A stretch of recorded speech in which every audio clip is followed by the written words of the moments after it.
코로나19 확진자 결국 1000명을 넘어섰습니다. 지난 수요일 일주일 전이죠. 확진 환자 51명이었습니다. 일주일 만에 20배가 늘어난 건데 먼저 전 교수님. 네. 일주일 만에 20배가 늘어서 1000명을 넘어섰습니다. 지금 어떻게 이걸 봐야 될까요?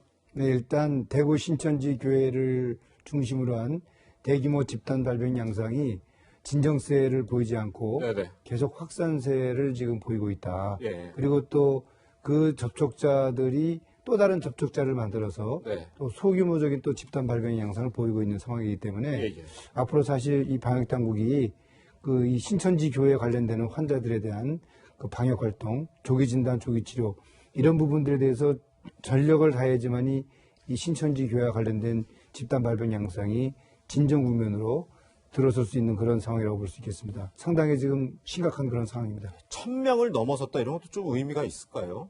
네, 아무래도 지금 우리나라가 1월 20일 날 최초 확진 환자가 발생이 됐는데요. 네네. 지금이 2월 27일 아닙니까? 26일 아닙니까? 그렇습니다. 예. 불과 이제 한 달이 좀 지난 시점에서 1000명이 발생했다는 것은 그동안에 우리가 많은 신종 감염병을 경험했습니다. 네네. 2003년도에 사스, 2009년도에 신종플루, 네. 2015년도에 메르스 이런 그 세 가지의 신종 감염병 경험에서는 우리가 경험해보지 못했던 그런 속도로 빠르게 환자가 급증하는 양상이라고 할 수 있겠습니다. 그렇군요. 네, 우려가 되는 건 또 이 집단 시설에서 감염 사례가 나오고 있다는 겁니다. 이 경북 칠곡과 예천의 장애인 시설에서 확진자가 나왔는데요. 관련자 이야기 들어보시죠.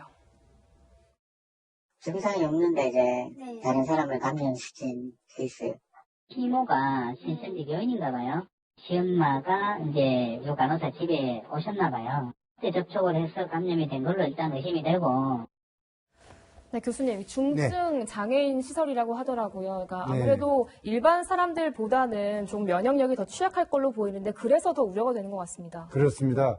사실 이 코로나19의 경우에 건강한 사람들의 경우에는 우리가 앞서 28번째 환자까지 봤듯이 네. 감염이 되더라도 집중적인 치료를 통해서 중증으로 질환이 되지 않고 치료를 잘 받고 퇴원하는데요. 기저질환이 있는 경우, 요번에 대남병원 환자들 보지 않았습니까? 네네. 상당히 빠르게 진행이 되고요. 네. 특히 또 초기에 이것이 확인이 안 되고 방치가 됐을 경우에는 더욱더 빠르게 폐렴이 진행이 돼서 결국은 급성호흡 부전으로 사망을 하게 되는데요. 예. 이번에 그 칠곡에서 발생한 장애인들의 경우에는 그래도 좀 조기에 그 진단을 한 경우라서 예. 어떻게 보면은 조기 진단과 조기 치료가 이루어진다면은 크게 중증으로 진행되는 그런 양상도 줄일 수 있을 것 같은데요. 좀 더 지켜봐야 될 것 같습니다. 네. 지금 곳곳에서 신천지에 의해서 또 2차 집단 감염의 우려가 나오는 것들이 적지 않습니다. 특히 대형 교회인 명성교회 부목사가 확진 판정을 받아서 지금 우려가 커지고 있는데 최진봉 교수님, 예. 이 명성교회 어느 정도 규모가 상당히 큰 걸로 알고 있는데요. 그렇죠. 우리가 이제 보통 대형 교회 하면 네네. 신도 수가 한 10,000명 정도 넘어간 대형 교회라고 부르거든요. 예. 그런데 이 지금 명성교회 같은 경우는 등록된 교인만 8만 명이에요. 그렇게 큰가요? 예. 그리고 이제 매주 모두 다 예배 오시는 건 아니니까 예. 예배에 참석한 분만 6만 명. 그러니까 엄청나게 큰 교회 중에 하나죠. 우리나라 그러게요. 대형 교회 대표적인 교회 중에 하나인데 네네. 문제는 이 교회에 있는 부목사 중에 한 분이 예. 지난 2월 14일 날 경북 청도에 있는 그 대남병원 장례식에 참여를 했다는 거 아닙니까? 네네. 그리고 나서 15일부터 21일까지 예배나 목회 활동을 했었고 이제 목회 활동이라 하면 가정집에 돌아다니면서 이렇게 모임도 하고 이런 역할을 하거든요. 또는 아픈 분들이나 또 신방이라고 보통 표현하는데 이렇게 위로가 필요한 분들 찾아가서 이러다 보니까 접촉이 많았겠죠. 네네. 개별 접촉이긴 하지만. 그런데 이제 21일 날 증상이 있어 자가격리를 했고요. 그리고 25일 날 확진 판정을 받았거든요. 그러니까 그 사이에 예배나 목회 활동을 통해서 만났던 분들이 많이 있었을 가능성이 충분히 있고 네. 또 하나는 이제 2,000명 정도 모이는 예배에도 여러 차례 참석한 걸로 알려지고 있어요. 예. 명성교회는 특히 유명한 게 새벽에 사람들이 많이 모이거든요. 수천 명이 새벽 예배 오는 걸로 알려지고 있어요. 네네. 그 예배에도 참석했기 때문에 거기에 참석한 분들은 모두 다 지금 검사를 하든 아니면 의심 증상이 있을 때는 자가격리를 하고 예. 1339에 전화해서 상담을 받아야 되는 상황이 놓여 있다고 볼 수 있겠습니다. 그렇군요. 네, 교수님 보니까 지금 이 밀접 접촉자가 300명이 넘는다고 하더라고요. 네. 그러니까 이럴 때일수록 좀 종교계에서도 당분간 좀 모임을 줄여야 할 것 같습니다. 그럼요. 지금 네. 뭐 제가 다니는 교회 같은 경우도 예배를 네. 최소화했어요. 그래서 뭐 주일 예를 들면 일요일 일요일날, 주일날 보통 3번 정도 예배가 있는데 한 번만 하고 나머지는 없앴고요. 식사는 전혀 안 하고요. 원래 교회 식당에서 같이 식사하는 식사도 없앴고 이렇게 개별적으로 방문하는 것도 거의 없앴습니다. 정말 예. 불필요한 경우를 빼고는. 그래서 교회나 뭐 교회뿐만 아니라 성당이든 아니면 모든 종교단체들이 이런 모이는 것들을 일단 최소화시켜야 됩니다. 불필요한 경우 빼고는 정말 불필요한 경우는 전부 다 없애야 된다고 생각을 하고요. 아니면 온라인이나 다른 방법을 통해서 충분히 할 수 있는 상황이 되지 않습니까? 지금은 그렇게 직접 만나는 것을 최소화하는 것이 이 어려움을 이겨낼 수 있는 그런 방법이다 이런 생각이 듭니다. 네. 어제 발표된 확진자 가운데 한 명은 경북 총성군에 있는 교도관이라고 합니다. 신천지 신도이기도 하고요. 교정시설에서 확진자가 나온 첫 경우이기도 한데요. 관련 이야기 들어보겠습니다. 어제 확진이 되었는데 확진되기 전에 이분과 접촉했는 사람 식당에서 만나고 교회에 방문하고 해서 지금까지 한 60여 명이 있는데 이분이 교회를 2월 16일 날 교회로 가고 여러 가지 그 행사를 갔는데 그 재소자들 관계는 지금 조사 중에 있습니다. 22일 날 통화를 할 때에 그 약간의 뭐 양기피 이런 게 있었어요. 그러다가 우리가 검체를 한번 해보자 그랬죠. 이런 경우가 제법 눈에 띄는 것 같아요. 이게 확진이 판정되기 전까지 신천지 교인이라는 사실을 숨기다가 판정이 나온 다음에 사실 나는 신천지 신도였다. 이런 비협조성이 사실 이번 이 예방에 상당히 지금 방해가 되지 않습니까? 네, 실제로 그 대구의 그 보건소에 근무하는 업무를 담당하는 네네. 팀장의 경우도 그렇고요. 예. 또 경찰서의 경찰관도 그랬고, 사실 이 공공기관에 또는 공무원으로 근무하는 분들이 이 감염병 관리와 관련된 최일선에서 활동을 하고 또 다른 사람들을 지도를 해야 될 역할이 있는 분들이 네네. 어떻게 보면은 이 감염병 역학조사나 방역 활동을 방해하는 그런 일들을 하고 있다는 점이 네. 상당히 안타깝습니다. 그러게요. 따라서 이런 신천지 교회의 어떤 신도들의 경우라도 사실 교단에서 갖고 있는 어떤 교리도 중요하지만 예. 일단 공직자로서의 지켜야 될 책무가 있다는 점에서 특히 또 다른 것도 아니고 감염병 관련한 거니까 네네. 사실상 본인이 그 노출됐다고 한다면은 즉각적으로 신고를 해서 보건당국의 관리를 받아야 됩니다. 네. 지금 이 교도관의 경우에도 만약에 이것이 좀 더 지연됐다고 한다면은 재소자들까지도 다 이 질병이 확산이 되고 네네. 그렇게 되면은 교정의 어떤 정상적인 활동이 상당히 어려워지는 양상을 초래할 수가 있습니다. 네. 네. 따라서 공직자분들 특별히 경각심을 갖고 이 방역 활동에 적극적으로 참여를 해주셔야 될 것 같습니다. 네, 전 변호사니까 교수님 말씀대로 이 재소자들이 밀집해 생활하기 때문에 뭐 추가 집단 감염이 나올 수 있는 가능성이 있을 텐데 만약에 수용자들 중에서 추가 코로나19 확진이 나온다면 어떻게 되는 건가요? 이게 확진이 만약에 나온다면은 구속기나 형의 집행을 정지를 해야 됩니다. 네. 그런 다음에 이제 구치소나 교도소에서 나와서 이제 병원에서 격리된 치료를 받아야 되는데 지금 문제가 뭐냐면은 외부에도 전국적으로 음압병상이 부족해가지고는 증증 환자, 경증 환자를 분리해서 지금 치료를 받고 있는 상황에서 교도소나 구치소 내에 만약에 이게 바이러스가 퍼지기 시작한다면은 거기는 여러 명이 한꺼번에 모여가지고 공동생활을 하는 데지 않습니까? 네. 이 확진자 숫자가 정말 급속도로 증가를 하면은 이 사람들을 어떻게 처리를 해야 될지 그런 난제가 생기거든요. 네네. 외부에서도 지금 뭐 종교 행사라든지 집회 행사 자제를 한다고 그러는데 교도소나 구치소는 정말 이 확진자 속도가 정말 빠르게 정말 상상도 못하게 증가할 수가 있는 문제가 있거든요. 그러게요. 그래서 일단은 외부와의 접촉을 차단해야 됩니다. 그래서 이제 일반인 접견도 제한을 한다고 하고 뭐 소년원 같은 데도 접견 제한하고 뭐 치료감호소 같은 데는 정신감정 제한하고 보호관찰소도 뭐 당분간은 뭐 이런 보호관찰 수강명령 이런 거를 중단한다 그렇게 얘기를 하고 있고 네네. 변호사들도 화상 접견이라는 게 있기는 하지만은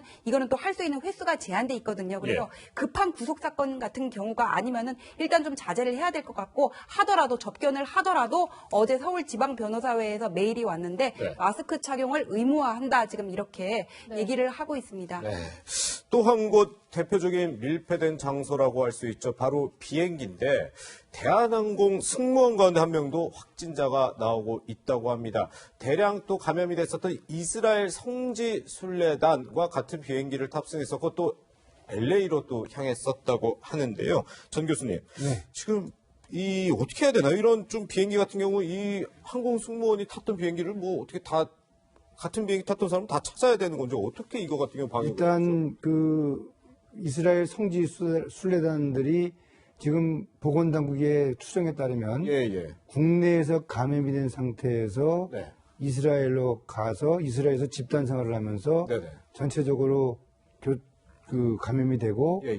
그리고 나서 이제 한국에 와서 증상이 발현된 것을 추정을 하고 있습니다. 예.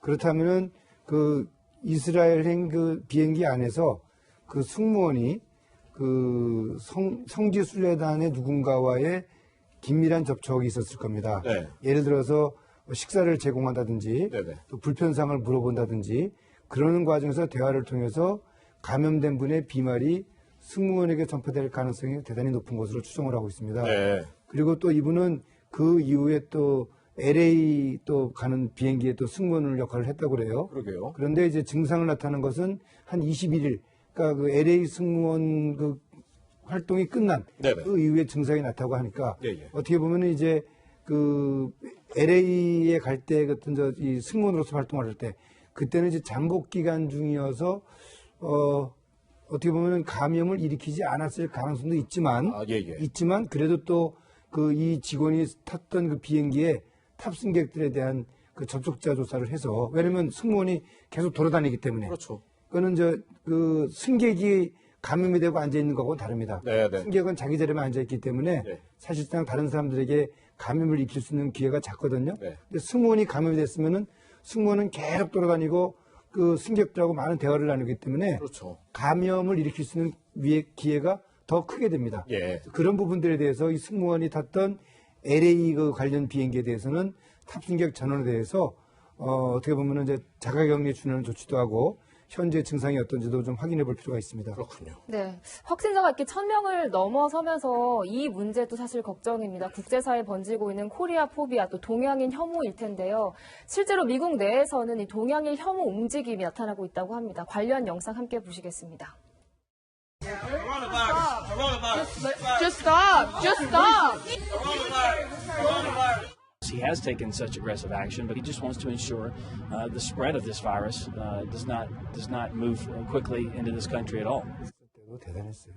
네, 최 교수님 보니까 미국의 보건당국도 우리 한국을 뭐 중국과 같은 여행 경보, 그러니까 최고 등급인 3단계로 올렸습니다. 그렇습니다. 이거는 뭐 불가피한 조치라고 그쪽에서 볼 때는 그렇게 얘기하겠죠. 왜냐하면 우리 지금 나라의 어떤 확산세를 보면 상당히 빠르게 지금 증가하고 있잖아요. 확진자 수가 늘어나고 있잖아요. 물론 우리가 볼 때는 이게 대구 경북 지역에 제한적이어서 전국적인 확산으로 아직까지 보지 않지만 외국의 관점에서 보면 확진자 수가 이렇게 중국 다음으로 많이 늘어나고 있는 상황이고 사망자 수도 늘어나고 있는 상황이기 때문에 뭐 그런 조치를 취할 것이라고 보여집니다.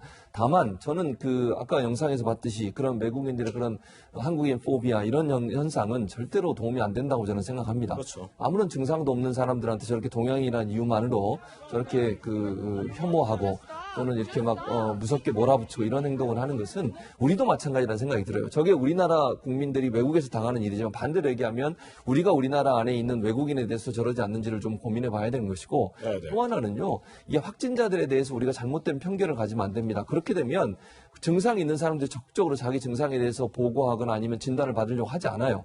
확진자에 대해서 너무 사회적으로 잘못된 편견이나 아니면 비판적인 입장이나 아니면 비난하는 글들을 올리는 것은 절대로 이번 문제 사태 해결에 도움이 안 된다는 것을 꼭 우리가 명심했으면 좋겠습니다. 네. 근데 이런 가운데 중국에서는 오히려 우리 국민들의 입국을 제한하고 한 산둥성의 한 공항에선 한국에서 온 입국자 전원을 격리하기도 했다고 합니다. 관련 영상도 저희가 준비해봤습니다. 接站的家人和亲属都冷静，不要靠近，不要说话，也不要过去接触。看看今天从韩国返回到青岛的，一个个的出关被强制隔离了，就等于送到家门口，中间他也不接触别人，就等于这个整个这个过程中相对是隔离的。 전 교수님, 사실 이 코로나19가 중국에서 발생했다는 것은 모두가 아는 사실인데 이게 뭐 어떻게 적반하장이라고 봐야 될지 모르겠는데 중국에서 한국인을 이렇게 입국 제한하고 격리할 정도로 중국은 지금 안정이 된 건가요? 네, 사실 지금 우한 지역을 제외한 나머지 지역에서는 한 자리 숫자 환자 발생 양상이 되면서 그렇군요. 안정적인 그런 분위기가 돼 있죠. 그 이유는 지역에 대한 그 봉쇄, 지금 봉쇄라는 단어 때문에 말이 많은데 실제 중국은 모든 이동을 제한했습니다. 집에서 밖으로 나오지를 못하게 했어요.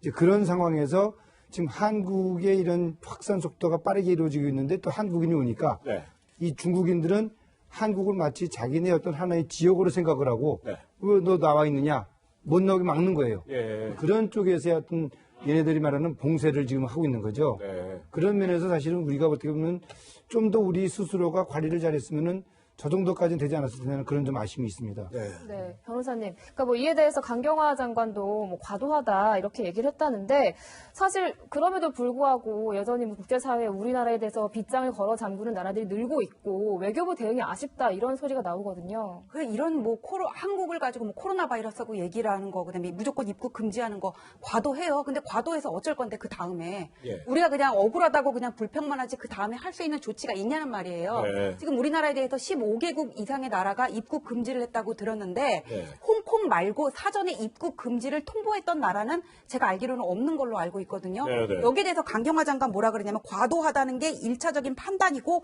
과도한 대응을 자제하도록 소통할 필요가 있다 이렇게 얘기하셨는데 네. 지금 중국하고 소통하고 있냐고요. 이분 어디 가셨냐고 봤더니 뭐 NPT 확산 금지 조약 관련해 가지고 유럽에 가 계시고 그다음에 독일과 코로나에 관한 정보를 공유한다 이렇게 돼 있거든요. 네, 네. 너무 미적미적한 대응이라고 생각하지 않으십니까? 작년 6월에 강경화 장관에 관해서 어느 언론에서 칼럼이 뭐라 그랬냐면은 다뉴브에 간 한국 인형이라는 칼럼이 나왔어요. 예. 그때 이거 한 나라의 외교부 장관에 대해서 지나친 언사라고 생각을 했는데 그때는 그렇다고 치더라도 지금 이거 전 국민의 생존이 걸린 문제 아닙니까? 외교부는 안 보이고 정치권만 보이고 정부의 대응이라는 것도 중국인 입국 금지는 안 된다는 거하고 신천지 탓이라는 거 말고 뭐가 있는지 모르겠습니다. 네.